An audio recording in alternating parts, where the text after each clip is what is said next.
Do you have a quarter? Quarter? Yeah.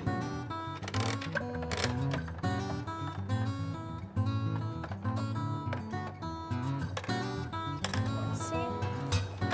That was worth 25 cents. White. Look how cute that is. You can actually put 3 different things in there. Oh, how cute is this? Cooking for the birds. Photo book of people who have taken pictures of birds in their backyard locally. Oh, brought them in? Uh-huh. That's kind of fun. Yeah. You use them for hummingbird feeders, but wouldn't they be colorful just for a regular seed feeder? Add some color. A prosperity frog. Is there money in it? I don't think so. Then how That prosperous is it? Did you see the water wigglers there on your left? Flat rock for safety. What's that about? So that it's not too deep for the bird. They can stand on something safe and still enjoy the bird bath.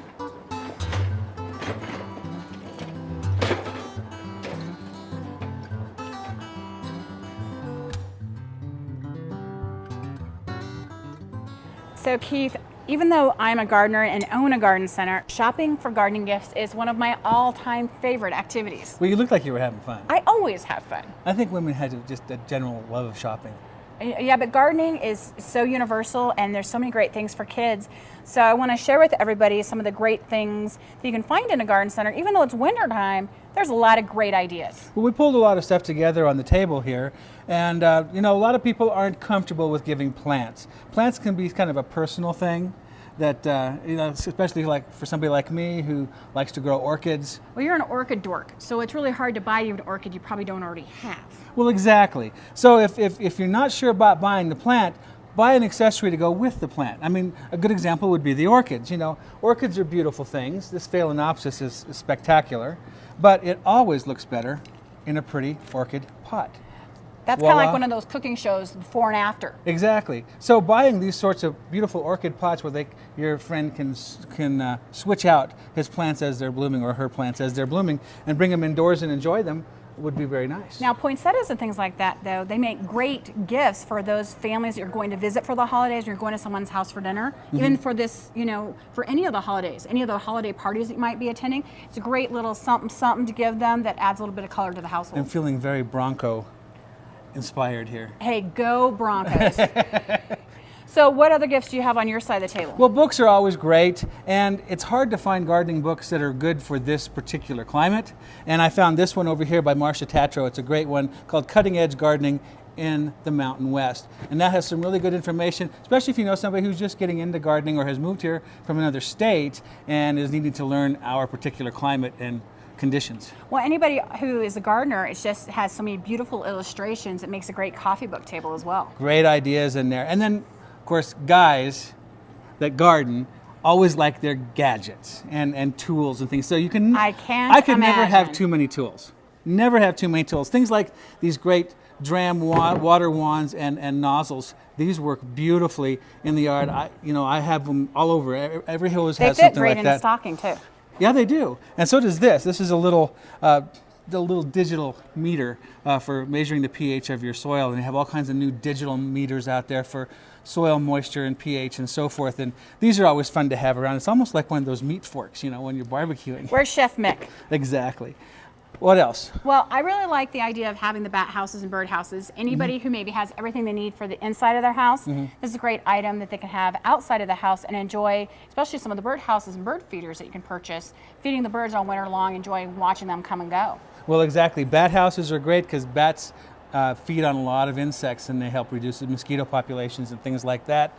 Also, I thought this was a pretty clever little idea here, MJ.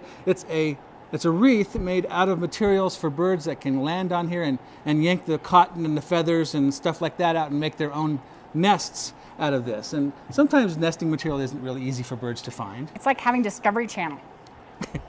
It's Right in fun the to watch backyard. them. It's fun to watch them play tug of war with that thing.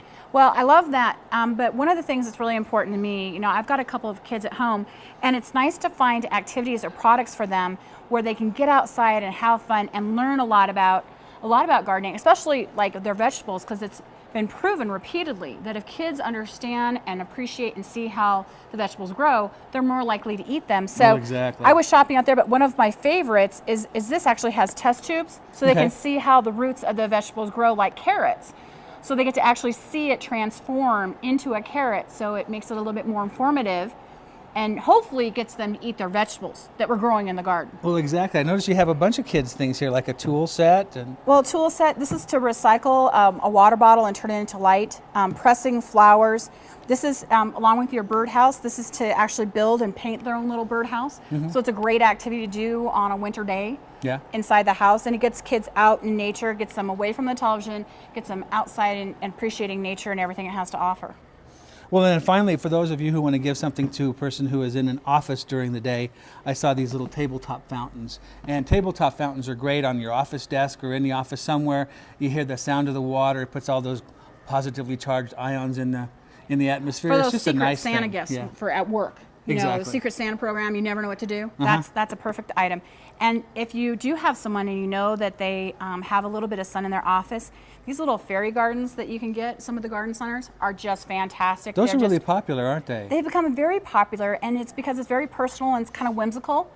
Well, and you can buy all of this, little miniature stuff like these pitchfork and shovel to put in there, and these little tiny fairies to put in there, and seats and arbors and all sorts of Basically, at the garden centers, absolutely anybody that you know, there are going to be gifts available for them at the garden center, whether they love to garden or just love the outdoors. There's something there for absolutely everyone, but make sure you don't forget the kids. And as you kind of see behind us, there's even items here for all of you animal lovers, for your pets, all sorts of dogs, squeaky toys and treats. Oh, yeah. So you could come here, it'd be like a one-stop garden shop. Exactly. There are also a lot of gardeners who like to cook with the stuff that they produce in their garden. That's something we like to do on the show. Absolutely. And so Chef Mick is joining us in the next segment, and we're going to talk about gifts for cooks for this Christmas. Hey, I'm in for that next on Dig In.